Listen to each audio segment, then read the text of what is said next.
Matt Tuggle just noticed that I was growing a beard, and yes, I think we both look good with this. I've learned how to trim it myself with the, anyway, whatever. Okay, yeah. Hey, Philip, give me a break. Okay. This is a serious note because last week we had notice about Betty Salmon being on hospice care.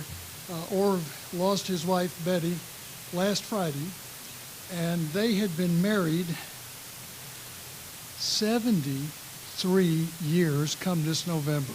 73 years. To put that in perspective, I am 73 years old.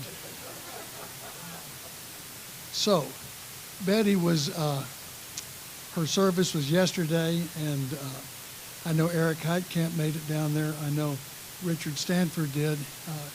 But Orv Salmon had a special place in my heart. When I joined this club in 2001, he was one of those people that came up to me and was so warm and friendly and greeted me in a way that's not surprising, knowing this Rotary Club and the members we have. But I still remember that event so fondly of joining here and having him welcome me. So anyway, let's remember Betty Salmon and Orv. And I now ask if there's any other we care issues, joys, concerns. Hey, Mark.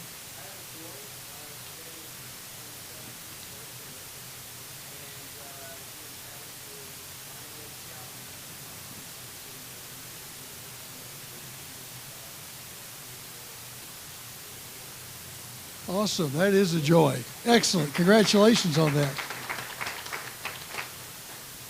Is there anything else? Yeah, Sean.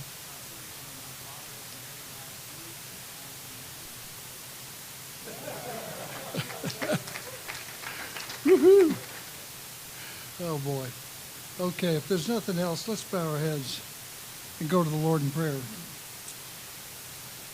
Dearest Creator of us all, each day, each week, each month that we continue to endure, to suffer through, to search for answers regarding this dead-gum pandemic, we still rest assured that you are with us always and always, and that our efforts as Rotarians, as people who like to get things done, as people who truly value the words service above self,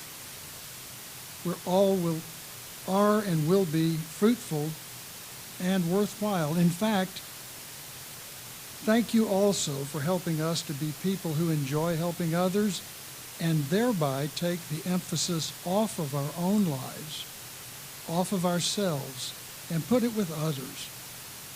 Be with Orv Salmon as he holds steady to his faith after losing his wife. Be with all the other persons with cares and concerns, spoken and unspoken. Amen. Okay, if y'all would please stand, place your hands over your hearts. Would you join me as we recite the Pledge of Allegiance, and then we will have a recorded version of our national anthem to which we will listen and not sing. I pledge allegiance to the flag of the United States of America and to the republic for which it stands, one nation, under God, indivisible, with liberty and justice for all.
Please be seated.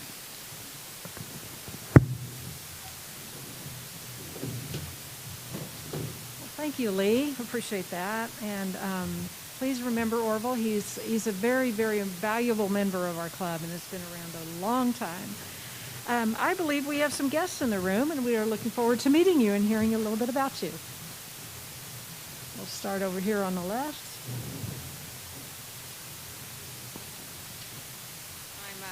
I'm really thrilled to introduce Ian Hazlitt. He's in telecom procurement, and he's a prospective member. I'm really happy that he's here today. Welcome. Great. Well, welcome, Ian. We're glad you're here. I believe we have one at this table with Sean.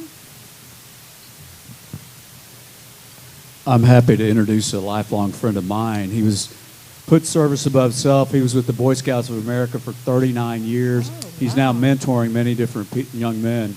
And like I said, I've known him all my life, so please welcome Robert Hoffman. That's great. Welcome, Robert. We're glad you're here. That's great. Do we have any other guests? I don't believe so. Good. Oh, I'm sorry. I have a guest.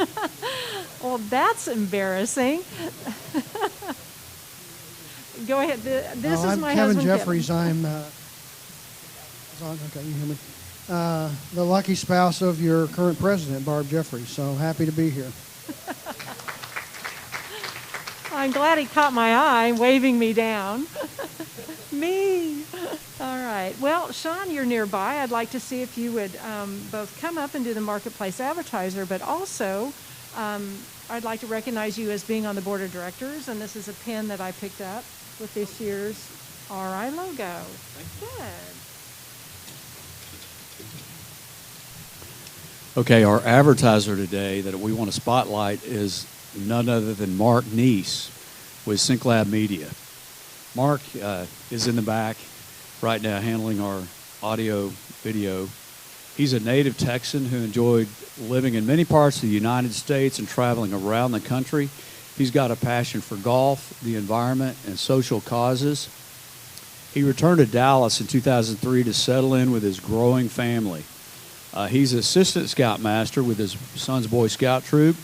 He serves as district commissioner for the Texas Caddo District and Circle 10 Council, and he and Max are both Brotherhood members of the Order of the Arrow, which is Scouting's National Honor Service Society. He's a member of this club since 2014, and as a Paul Harris Fellow, he's definitely demonstrated service above self here. But to talk about his business, he's been involved in film and video production since 1990. He started his own video production company in 2008. They've grown to become a leading video marketing and consulting firm now called SyncLab Media. They help organizations of all sizes and industries get better results from their marketing efforts by implementing video-centric marketing strategies. He's also available to speak to groups on media literacy, video marketing, and industry trends. He's actually going to be featured this Sunday on he'll be featured on an international expert panel this Sunday as part of the Best U Virtual Expo. Now they're on the forefront. SyncLab Media is on the forefront of their industry by distributing video podcast shows on their own network channel on the Binge Network's OTT platform, reaching over 750,000 on-demand viewers per month on Apple TV, Roku, Amazon Fire, smart TV apps, and hundreds of other on-demand platforms. So please consider referring your friends and colleagues to SyncLab Media for any video marketing, consulting, and production projects. And let's give him a round of applause for sponsoring today's.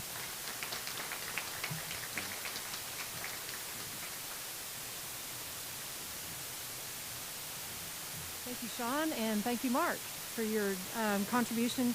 If you notice, we've got our bulletin on the table, the hub, and on the back page of the hub are each of the advertisers for PCR Marketplace. There's still some open spots, so if anyone is interested, you can get a hold of Mark Casher, and he'll get you all set up. Well, next I'm going to call on past President Richard Stanford. He's going to come up, and we're going to start the ball rolling with if you can believe it, our slate of officers and directors for their next Rotary year, 2021-2022. This is a first reading. You will hear it again, at least once, and it will be published twice, and then you will vote on the slate on November 20th at our annual meeting. So let me give you the first reading of the This not only is who the nominating committee has nominated, but those who are continuing in their roles. We'll adopt them as a slate on the 20th of November. Now, you will have options also a couple times in the future to make nominations from the floor if you so choose. So our proposed slate of 21-22 Board of Directors: President Happy Franklin, President-elect Jeff McNaughton, Vice President Jeff Sheehan, Secretary Lisa Amsbury, Treasurer, our officers are one-year positions. This will be his second year. Treasurer Philip Bankhead. New directors with 2-year positions: Kyle Marmillion, Sarah Ollier, Valerie Peelan, and finishing their second year as director, Jill Jordan, Mark Casher, Patsy Watson, and Sergeant at Arms Zach Davis. Parliamentarian for second year will be Chris McNeil. Director at Large Pam Carvey, and immediate past president Barb Jeffries. So you'll hear it again, you'll see it in print, but that is the slate you will be considering on November 20th.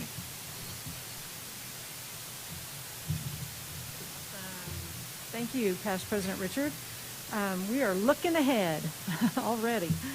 So next I have Happy Franklin. She's got details about fellowship activity we're having tomorrow.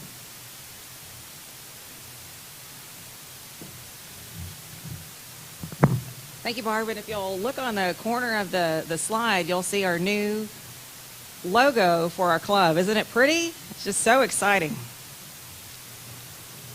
Great work, Jeff. Jeff Brady is our branding chair, and so we're working on getting everything updated. He's doing a great job. Thank you, Jeff. I am really excited about our Wetlands Tour that's tomorrow. We're going to visit the John Bunker Sands Wetlands Center this Saturday. We have like 1 or 2 spots left. Bring $5 cash. It's out in Segoville, so it's probably like a 40-minute drive for most of us. It's going to be totally worth it. We're going to get to see all kinds of really cool wildlife. Lions, tigers, and bears. Just kidding. But we will get to see lots of fun stuff, and you won't want to miss it, so that'll be great. And save the date. Our next month, on Saturday, November 14th, we're going to go out to the Dallas Arboretum, holiday at the Arboretum. We'll have lunch out there and get a tour of everything holiday at the Dallas Arboretum. So save the date, Saturday, November 14th. And then our holiday party is going to be here at Maggiano's on Friday, December 17th at 6 p.m. So save the date for that. Thank you.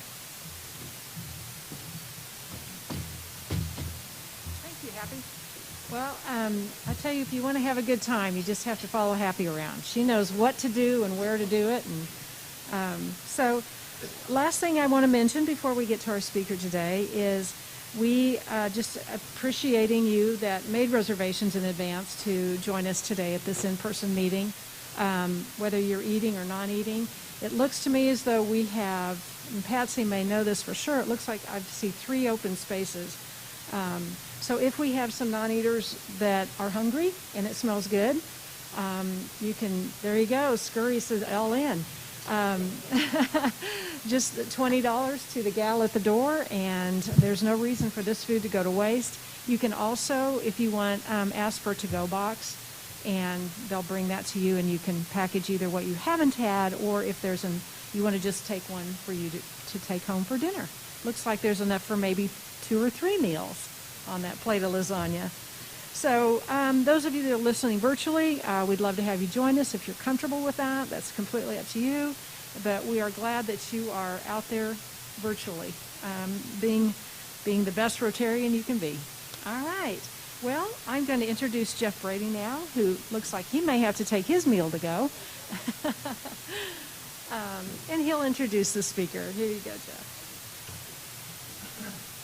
Thank you, Barb. Thank you. It's a real pleasure to be here, and so welcome to everyone again, and our digital audience as well, out in across the digital divide. You know, it occurred to me that we've all had some kind of coping mechanism just to get through this year of angst and upheaval. And, you know, for some people it was new dietary habits, some of which may not have been great. Some have adopted diets themselves. Some have picked up new hobbies, maybe painting or photography. Or, you know, some have remodeled the kitchen. Some have bought a Peloton and put it in the living room, and now it's a very expensive clothes hanger. But I'll tell you this. No, I'm not representing anyone here at this room. For our family, for the Brady, for Team Brady, one of the healthiest and most helpful life hacks that we have adopted and come to rely upon this year is a little video message that comes to us across the digital expanse on a social media platform called Facebook. Maybe you've heard of it.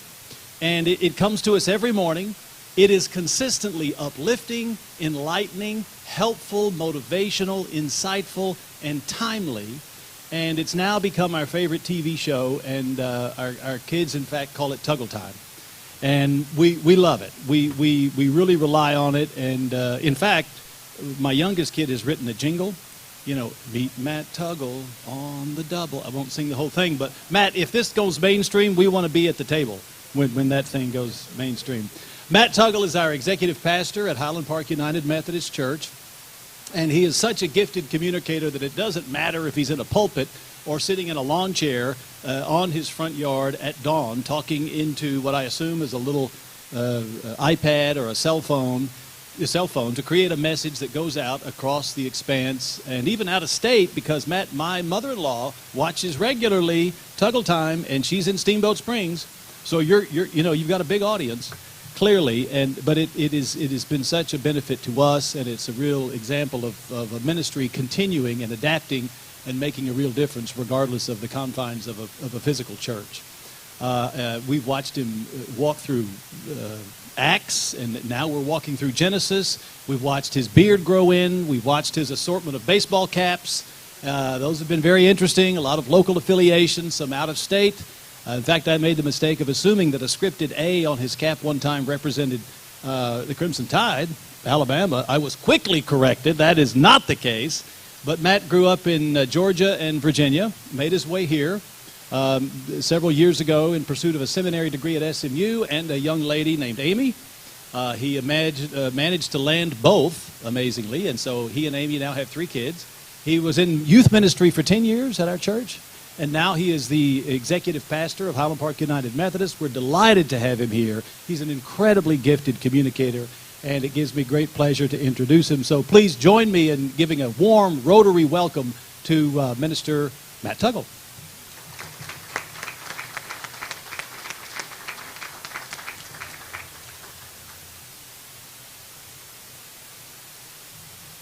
Okay, it's good to be with you today. Jeff, thanks for that introduction.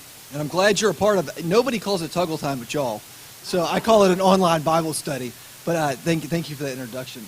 Lee, earlier, did you call yourself Rotarians? Is that what you call yourself? Okay, I didn't know that. My father was a faithful Rotarian for years in Richmond and a few other cities. He was a professional Boy Scout. He worked with Rob here for years, so it's been nice to hear the Boy Scouts come up several times already. So Jeff asked me to spend a few minutes talking about leading a large organization, and specifically a church, through this pandemic. So I'm going to tell you a little bit about what we've learned at Highland Park United Methodist Church. And then I'm going to tell you also just a little bit about specifically what I've learned. So maybe a couple of things about the church as a whole, but then also something that I learned, frankly, before the pandemic that I know that I have needed to be reminded of. And what I learned before the pandemic has everything to do with these 3 little pieces of paper right here. 3 little pieces of paper I'll tell you about in a minute, all of which have 2 holes in them.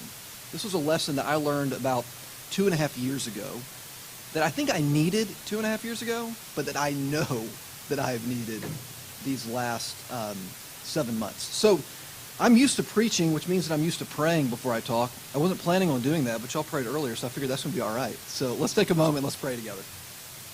God, thanks for this time. We pray that you, by the power of your Holy Spirit, will be with us. We thank you for the food, and we thank you for the fellowship. And Lord, you know that I've prepared some words to share with this group, but I pray that during this time that you bring them to life. Lord, I pray the words of my mouth and the meditations of all of our hearts will be pleasing to you, O Lord. You're our rock and our Redeemer. We pray these things in the Father, the Son, and the Holy Spirit. Amen.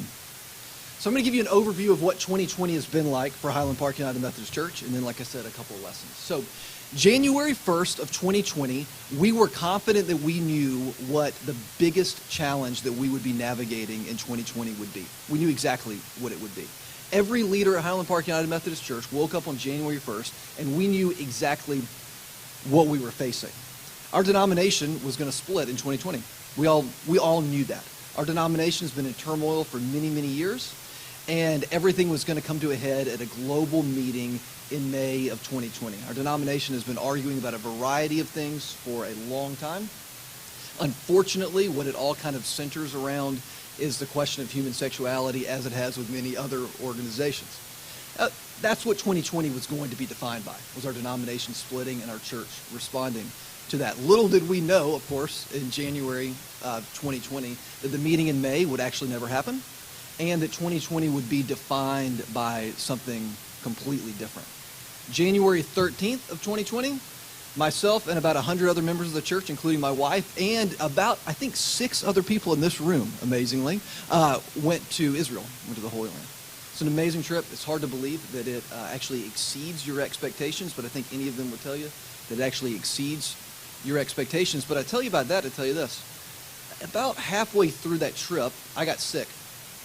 Along with 2 other people in my small group that I was spending a lot of time with that were on our bus. They got sick too. And we were kind of down for the count, but not for very long, and took some medication and we bounced back pretty quickly. But the other bus, it turned into like an infirmary ward.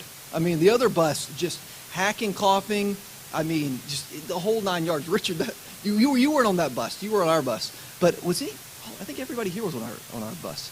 That other bus was in pretty bad shape. So I tell you that to tell you this. I'm not saying that I was one of the first Americans to have COVID-19, but I'm definitely going to tell my grandkids that one day. You know what I'm talking about? Like, I mean, I don't know. Something happened on that bus, and something happened to me on that trip. So we get back from the Holy Land, and February was a really intense month. And I can't even recall all of the reasons why it was difficult. But by the time we got to the end of February, I was as near as I have ever been to like burning out, to having like a little bit of a breakdown. There's just a lot of pressure, and I wasn't doing great. And I told my wife Amy about it. We talked through it, and my wife Amy is the best. The next thing that I know, Amy has booked me 3 nights at the Carillon Inn in Florida, on the Florida Panhandle. It's like a special place for me. I've been going to that little strip of sand since I was 5 weeks old. Growing up in Georgia, Panama City Beach, that's where we went growing up. Carillon is in this great spot because it's right between Panama City Beach and 30A, all those fancy places, you know. It's right between those 2 places. So you go left out of Carillon and you can get like live jazz music on the lawn, right? And if you go right, you're in the Redneck Riviera and you get like, you know, Kenny Chesney covers, right? You go left and you get you a Seaside t-shirt. You can go right and you can get your name, sprayed on a t-shirt. In that air spray stuff, you know what I'm talking about? It's like 2 completely different worlds. So I get down there, and the first night that I'm there, it's a Tuesday night, I get a call from a buddy of mine who also works at our church, Andrew Forrest, who's the campus pastor of Munger Place Church. And he says, Matt, you're going to think I'm crazy, but I think we need to close church on Sunday. I was like, Andrew, I came down here to not talk to you about church, right? And I definitely don't want to talk about your crazy idea about closing church on Sunday. But he says, look, just hear me out, and I'm going to send you a couple articles, and I want you to take a look at this stuff. I mean, I couldn't believe it. 24 hours later, I'm still at the beach, but I'm on a conference call with the leadership of our church, and I'm arguing that we need to close church on Sunday, right? I mean, I flew down there on March 10th. On Wednesday, March 11th, we convened for the first time and we start talking about, okay, how are we gonna navigate this? I mean, churches we don't just close. We spent 30 minutes on March 11th arguing about whether our youth ministry should still be able to go to San Antonio on their mission trip the next week. But you know what they would have been doing? They would have been staying in bunk beds and then going out to various people's homes, almost all of them elderly members of the community in San Antonio, and working inside and outside of their homes. On March 11th, we spent 30 minutes debating whether or not we should go on that trip or not. We decided not to, but then, of course, by the time they were going to leave on Sunday, we wouldn't have been allowed to anyway. But you remember this in your personal lives, and you remember this in your professional lives. We spent hours making decisions that ended up within 24 to 48 hours being made for us. Right? But for us as the church, and I'm sure this is true for many of you also, this completely changed our entire model. I mean, what does the church do? We gather people together. And in particular, what does the church do? When people are in crisis, when the world seems to be losing its mind, in the hardest moments is when the church thrives. Do you remember after September 11th? Do you remember how church attendance spiked? I mean, we knew that we were in a place where people knew that they needed the church more than they had known in a long time, and we couldn't bring them into our building. So early that next week, we had a meeting with, again, a bunch of our ministry leaders this time. And unbeknownst to us, this will be our last in-person meeting for weeks, months really. And we started talking about, all right, how do we innovate here? And we had ideas, and we started going off in all kinds of different directions. And we learned our first real lesson about what it would look like to lead our organization through the pandemic in those first couple of weeks. Because here's what happened. We started doing all kinds of things online, just kind of a scatter approach, all kinds of things. And I started noticing really quickly that the primary way in which we were evaluating whether things were a good idea or not was simply how many people were logging in, how many likes it was getting on Facebook, or how many views it was getting on Instagram. And I'm proud of our team because we're innovating and we're doing all kinds of different things, but we suddenly realized we don't have any kind of strategy here. We're just kind of all over the place. And here's what we realized pretty quickly. That before we could move forward, it was imperative that we move backwards. Before we could move forward and innovate, it was imperative that we take a moment, that we pause, and that we remember why we're a church in the first place. You know, I don't know what your business is, but remembering why you started selling chicken to begin with, right? And once we remembered why we were selling chicken, once we remembered what it was that we were really after, then from that place, we were able to move forward with more confidence and more laser focused on the things that mattered the most. And I can tell you, some of our individual ministry areas have really struggled over the last 7 or 8 months. And some of our individual ministry areas, they're thriving like they never have before. And to a ministry area, it's the leaders that paused and said, why are we doing this to begin with? And then innovated, rooted in that. It's those ministry areas that are thriving the most. One of the things that has been exciting for me to be a part of is what Jeff referenced earlier. You know, before the pandemic, I preached every week. Well, all of a sudden, you know, the pandemic happens, and we don't need Paul Rasmussen and Matt Tuggle preaching. We just need one person preaching. So, I mean, I'm a pastor. All I do is preach on Sundays and prep sermons during the week. That's all I do, right? So I don't know what I'm going to do. I don't understand how I'm going to spend my week. So I decide, all right, I'm going to pile up a stack of books and throw my cell phone on top of it, and we'll just film a little Bible study every day. Now, Jeff, if you had told me 32 weeks ago I'd still be doing that, I would have never started. You know what I mean? I mean, we wouldn't have started that deal, but here we are. And it's been such a gift, though, to me. Because it's given me the opportunity to continue to do what I love to do and I think is helpful to people. But you know what else it's done? It's kept me in a routine. It has given me a touch point every day, Monday through Friday, of what is the most important thing, frankly, that I'm going to do that day. And again, I'd say that's the second lesson that we've learned as an organization, is that we have to help our people figure out how they can continue to have meaningful work in the midst of this time where many of them, most of them, are working at home and their job descriptions have completely changed. So we're doing all of that, and I'm watching our team innovate like we have never innovated before. And then we get to late May, and all of a sudden the pandemic is still front and center, but also the death of George Floyd is front and center. And we begin to navigate that as a church. And racial justice is something that we've cared about for a long time. And this gave us the opportunity to begin to speak about it. But I began to become concerned pretty quickly with two kinds of Christians that I saw out there. And this is probably true for everybody, but I saw it in Christians. They can be characterized as two kinds of animals.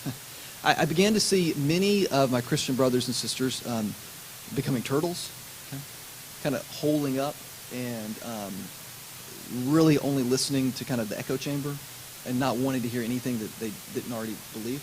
Okay? So you have that, and that's what Christians are kind of stereotypically, the media and whatnot portrayed as. But that's also with that. But then I also saw Christians that, to me at least, it felt like were just kind of parrots, okay? That would just retweet whatever the most popular thing to retweet that day was, to post on Instagram whatever anybody was telling them that they should post on Instagram. And Paul and I began taking a lot of heat. And we began taking a lot of heat for things that we said, and we began taking a lot of heat for things that we didn't say. And we realized pretty quickly that we needed to write our own script for how it was that we were going to navigate this. I can tell you I had people early on telling me that I shouldn't say anything about race, and that all we needed to be doing was amplifying voices of people of color. And I had people that were telling me that we weren't speaking enough about it and that we needed to be more bold out there. We had people blowing up our inbox telling us that we needed to say the words Black Lives Matter from the pulpit and that we were cowards for not having a sign out front. And we had people blowing up our inbox because Paul had a conversation with a black pastor friend of his, and that friend of his wore a Black Lives Matter t-shirt on the platform. We had people just destroying us on both sides of this. All of this really came to a head when an organization decided that they were going to have a protest on SMU's campus. And unbeknownst to us, they put in their Facebook post that the rally point would be the parking lot at Highland Park United Methodist Church. We had people assuming that that meant that we were sponsoring this rally.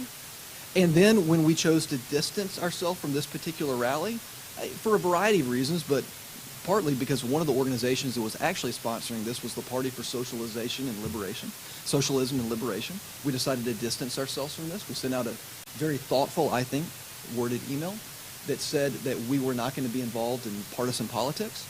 Well, the fact that people felt like we were insinuating that Black Lives Matter was partisan, our inbox got blown up for that. So you have people that are looking at everything that we're doing and assuming that because we say this, that we're on the far left, or because we say this, we're on the far right. And what, again, we have to remind ourselves of is that we're just simply not playing that game. Okay? That we are not an organization that is going to be defined by what the right or the left thinks that we should believe. It's not that we don't believe in a bipartisan political system. It's just simply that we recognize that the Republican and the Democratic parties are both human constructs, and that we are going to give ourselves the freedom to say some things that people are going to assume means that we're Democrats, and some things that we're going to assume that people will assume that means that we're Republicans, when the reality is that we're just simply not playing that game. We're just simply not playing that game.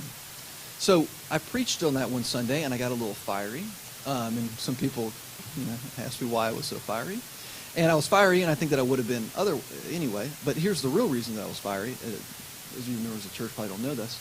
The real reason that I was really fiery that day was because I had found out that I was going to preach on Wednesday afternoon, and I record my sermons right now on Thursday afternoon, so I had 24 hours. And I found out the reason that I was going to preach is because on Tuesday, our senior pastor and my mentor and good friend Paul Rasmussen had called me and John Fiedler and had let us know that he had been diagnosed with Parkinson's. Okay? So here I have a friend and a mentor of mine who is dealing with this incredibly painful and difficult diagnosis, and meanwhile we have trolls on both sides of the aisle blowing him up for every little thing that he says, at which point I got pretty upset, and some of that spilled over into my sermon on Sunday morning. But the reality is that while we are trying to navigate well how it is that we lead our congregation through these very difficult times, we constantly have people in our ears assuming that we believe certain things as an organization and as individuals. Now, the good thing, I'll switch to Paul, and then the last thing that I'll tell you about with 2020 is about Paul. So Paul was diagnosed with Parkinson's. Here's the good news. Paul's doing great. He's doing really well. I was with him yesterday morning. He actually looks better than I had ever seen him look. I mean, the guy, 3 months ago, he was drinking Coca-Cola every day, eating honey buns, and not working out, okay? I mean, he stopped eating honey buns and started working out every day. He looks better than he's ever looked, right? And his doctors are telling him, look, this Parkinson's is going to be a nuisance for the rest of your life, but it's not going to be debilitating. He's hearing just the best news that he could possibly hear about how he's doing. But I'll tell you, I mean, it was still a gut punch. And here we are in the most difficult time that our church has had in decades. Our leader, our leader's here with us. So how is it that we're able to continue to move forward in the midst of this? And kind of the last lesson from an organizational standpoint, and then what I'm learning. I've come to believe that the fall of 2020, bleeding over into the winter of 2021, I've come to believe that we're going to see more people begin to take their faith more seriously during this season than we've ever seen. I really believe that.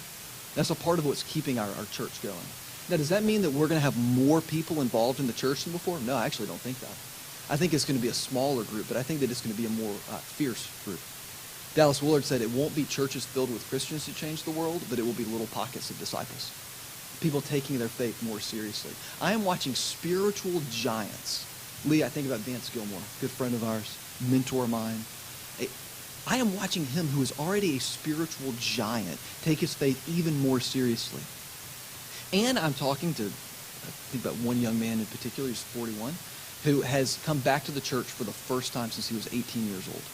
And for the first time, he's open to recognizing that most of the relationships in his life are very shallow, and he needs deeper relationships. And for the first time since he was 18 years old, he's attending church regularly, and he's open to the idea that perhaps God has something for him greater than what he can have for himself. I think we're going to see more and more stories like that. Because our rugged commitment to self-sufficiency, it's being shaken, and in some cases it's being totally upended. And more people are finding their way to the church. Okay. But in the midst of all of this, the difficulty, the extra hours that all of us are putting in, the negative feedback, all of those things. Forget the organization for just a second. How am I, as a person of faith and as a leader in our church, navigating this? Okay. It has a lot to do with these three pieces of paper. So 3 years ago, Paul made the decision to give me a promotion to be our executive pastor and to begin preaching on Sunday mornings in our contemporary service at 9:30 and our sanctuary service at 11 o'clock. It probably wasn't a great decision. I didn't think that it was a great decision. And I wasn't alone in thinking that. Shortly after that decision, Paul received this letter. And the person who sent the letter made sure that I got a carbon copy of it. Okay. Now, I'm not talking about like a CC in an email. I'm talking about she made sure that I got this copy of this letter on my desk, okay? And I won't tell you exactly what it says, and I certainly won't tell you the person's name. But it says in no uncertain terms that his decisions were the worst decisions that any human being has made in history, okay? I'm just so grateful that she made sure that I got my eyes on this, right? Okay, so I got this. Later that day, it may have been the next day, it was certainly within 24 or 30 hours of each other, I got this little note. And this little note was from a family that I knew, and it was to congratulate me and to tell me that they thought this was a great decision and they couldn't wait for years of leave. All these things. Get that note. It makes me feel good. Now, which note do you think is heavier on me, right? I mean, like this is the one I believe, and this is the one that I'm like, oh, that's nice. You know, those people already like me. Okay. That same day, I'm wearing a shirt like this, and I noticed that in my pocket is an index card. I often carry index cards in my front pocket. And I pulled it out, and what I found was a passage of Scripture that the last time I'd worn this shirt that I just slipped in that pocket, totally forgot about. Same day that I get these two notes. Am I now seeking human approval or God's approval? Am I trying to please people? If I were still pleasing people, I wouldn't be a servant of Christ. Galatians 1:10. Well, it's probably a pretty good reminder for today. So I decided this needs to not just be a reminder for today, but it needs to be a reminder for longer than that. So I told you there are two holes in each of these things. I took my stapler and I stapled these to my wall above my whiteboard. Okay, this one on one side, and this one on the other side. Because, of course, where's the truth, right? I mean, is this the worst decision that any human being has ever made? No. Am I the greatest pastor that's ever existed? No, right? I mean, the truth is somewhere in between. But frankly, I hung this one up in the middle to remind me it doesn't matter anyway. But it doesn't actually matter at all which of these two people are right, or if the truth is in the middle. It doesn't matter at all anyway. Who am I really trying to please here? And I'll tell you, I needed that lesson 2.5 years ago, but I have needed that lesson over the last 8 months more than ever before. Am I doing these videos to get more likes? All of a sudden, like, my preaching has become empirical. Like, I know every day how it did, right? Right? I mean, is that why I'm doing this? I mean, am I preaching on Sunday mornings?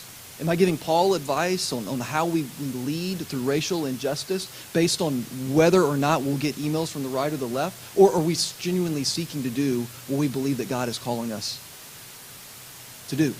And here's the kicker. Here's the kicker. So these three things are hanging up on my wall, right? And you know what? You know what the crazy thing is? This family right here, I won't tell you who they are. They don't like me anymore. Okay? No, and I'll just tell you, not based on anything. I've done plenty of things that have made people not like me for legitimate reasons. Okay? This I didn't even do anything to them, and they don't like me anymore. And this person, not for this letter, but because of something else that she had done that frankly was hurtful, came up to me after church one day and apologized to me. And then right before the pandemic, on 2 different occasions, brought gifts for me to take home to my children. If we are rooted in this, we are hosed. Because this moves around all the time. I mean, one, who cares? But 2, if our hearts are tied to how people think about us, we are going to live our lives in a perpetual state of this. I mean, if I'm learning anything through this pandemic, it's a lesson that I should have gotten through my head 2.5 years ago when this note card first popped up in my pocket that day. And am I seeking human approval? Or am I seeking God's approval? And I just got to tell you, I'm the best husband, I'm the best father, I'm the best pastor, I'm the best church leader, I'm the best just man in general. When throughout the day, I just try my best to remember. It's about this note card, not about either of those 2 letters. So I don't know how you personally are navigating this or how you professionally are navigating this, but that's just a little bit about what we've learned. As an organization, we've learned that we've got to remember why we're selling chicken in the first place before we can move forward and innovate. And I'm learning that I'm at my best when this is where my eyes are. All right, so thank you all for your time. I appreciate you allowing me to be here.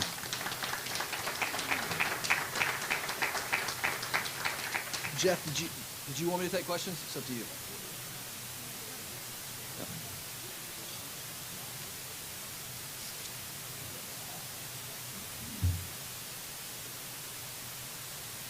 There's 6 of us that went to Israel. Is that right? I think there's 6 of us. That's amazing. It's amazing. Want to know though, so which individual areas of ministry thrived, and it sounds like maybe I'll have to pull back some of the others. I'd like to know what those were. That's a good question. Let me talk about what's thrived. Because there are individuals attached to those that didn't thrive also, so I don't know that I want to say those. Our college ministry, despite the fact that they're in the diaspora right now, I mean, SMU students are all over the place, it's really thrived. And it's because, again, Andrew and Sarah Beard, from the very beginning, remembered what it was that they were going after. And just an example of what they did is when students got back in the fall, because they couldn't do one large gathering, they put together what it's called the Wesley House. They put together Wesley vessels, and they're just little boxes like shoe boxes that have information about the Wesley House, more important things that first-year students would want. And they got those in the hands of dozens of students doing that instead of doing a big house party at our Wesley House. So I would say that's one area that this really thrived. Another one is Mr. Richard Stanford over here. He is co-leading some Bible studies with Reverend Walt Markham. And the amount of people that are a part of these Bible studies is way, way more than what we were doing in person. And it would have been really easy for Walt and Richard to say, well, I guess we can't do Bible studies, But instead, they remembered why they teach the Bible. and they jumped in, and Richard and Walt have been doing really, really, really, really great. So those are two that I'd highlight. We also did a retreat this past week for family and parenting.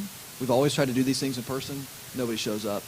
We did this thing online, and hundreds of people have been a part of it. The content's just available like it would be on Netflix indefinitely, and there's speakers from all around the country that would have never flown to Dallas, but did film a video specifically for us, and we did this online retreat. Yeah. Thank you for your service to Christ and coming here and speaking. Thank you for having me. On a lighter note, I assume you're a big Atlanta Braves fan. That's what that A on my hat was. That's right. And I grew up in Atlanta. Do you have any thoughts on the Braves, and can you say a prayer for them? Well, I'll tell you this. I have been a diehard Braves fan my entire life, okay? One of the greatest moments of my childhood was the 1992 NLCS, which I assume you remember with old Sid Bream. The slowest man in baseball, I idealized him. Now my son is the slowest 8-year-old in baseball, and I'm thinking I should idealize somebody else. Here's the deal. What was your name? Nate.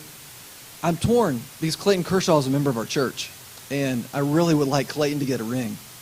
And I'm telling you, at least through 5 1/3 innings last night, I was pulling for the Dodgers, which is the first time in my life I pulled against the Braves. But Boyd and I went to game 1, and it was incredible. So, yeah. An Alabama A and a Braves A look like remarkably different to me. They must look so different to you. No. I'm a Bulldogs fan too. But when you see that scripted A, you don't get confused about which one's which, do you? No. It's like night and day. Matt, Aggies do get confused. So I know. Online small groups have done pretty well Yes. too, apparently, because my wife and I joined a small group, and it's you can do that online. One question I had is there a platform for you to compare notes or share best practices with other large churches in our area? We're blessed. We're blessed with so many large, thriving congregations. And I don't know if Highland Park Pres, those folks are having some worship services outside, it seems like, on Sunday morning. So I don't know if you kind of compare notes and share ideas with, even outside of our church, with other worship leaders. Yeah, that's a great question. It's more organic. There's not like an official network where we're doing those kinds of things. But, for example, that's right. One of the executives over at Park Cities Baptist, he came to my house one day about 2 months ago. We just sat out front and drank coffee and compared notes, and we ended up ripping a lot of stuff off of them. I mean, a lot of stuff.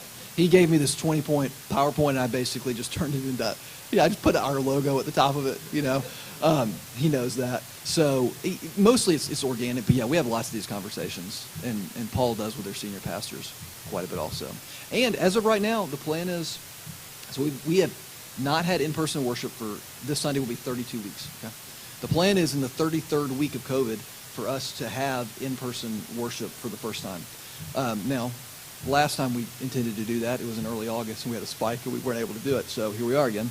But it's our intention. We think that we can do it safely. So those of you that are part of our church can get online and register. 25th. I'm a counselor and consultant who works specifically with pastors in crisis. Oh. So Where were you in February? Here. Yeah.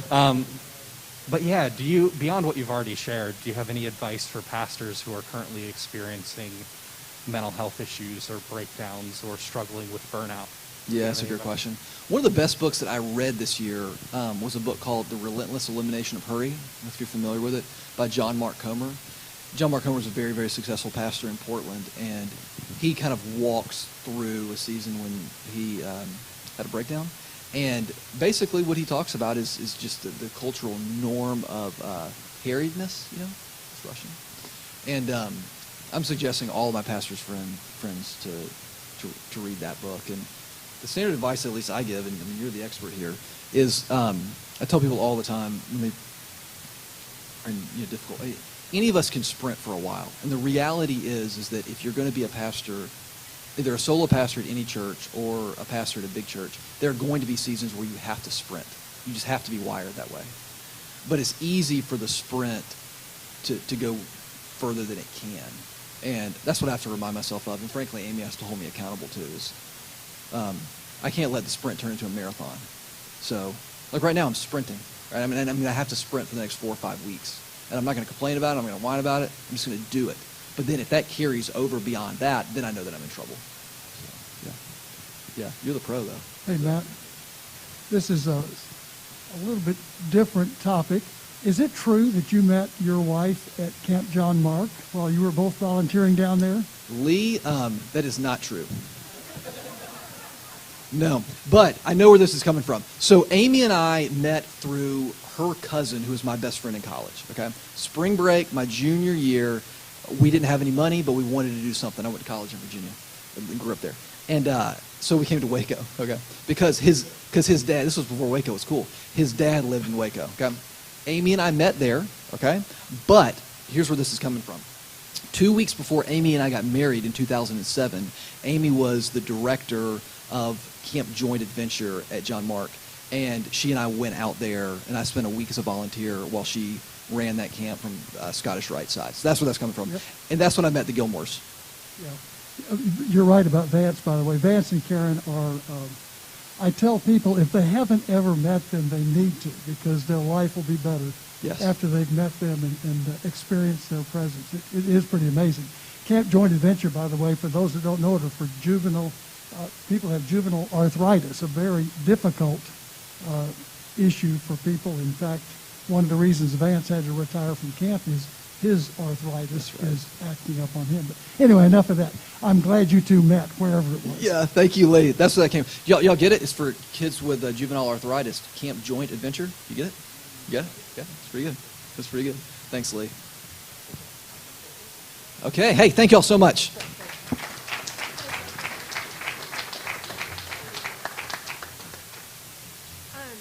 Matt, thank you, and wanted to let you know, on behalf of Speaking to the Club today, we're going to put a book at Preston Hollow Elementary School in your honor. Yeah. Thank you so much. Thank you for your insight, and appreciate it.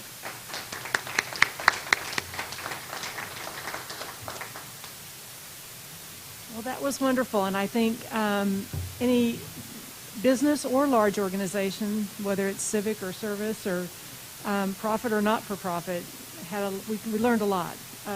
As Rotarians, I think we also need to rewind a minute and think, why are we here? What is our purpose? And in our case, it's service above self. So keep that in mind, and I think our hearts will be heading in the right direction.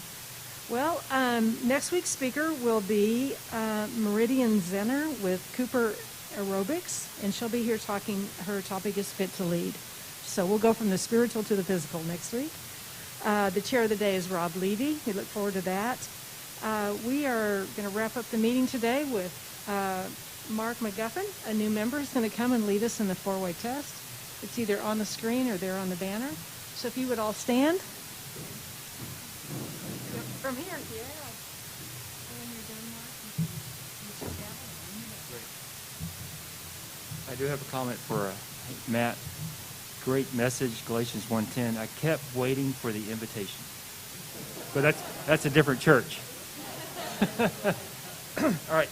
Would you please join me in the four-way test? Is it the truth? Is it fair to all concerned? Will it bring goodwill and better friendships? Will it be beneficial to all concerned? Thank you. Meeting's adjourned. Great. Thank you. Thank you. Nicely done.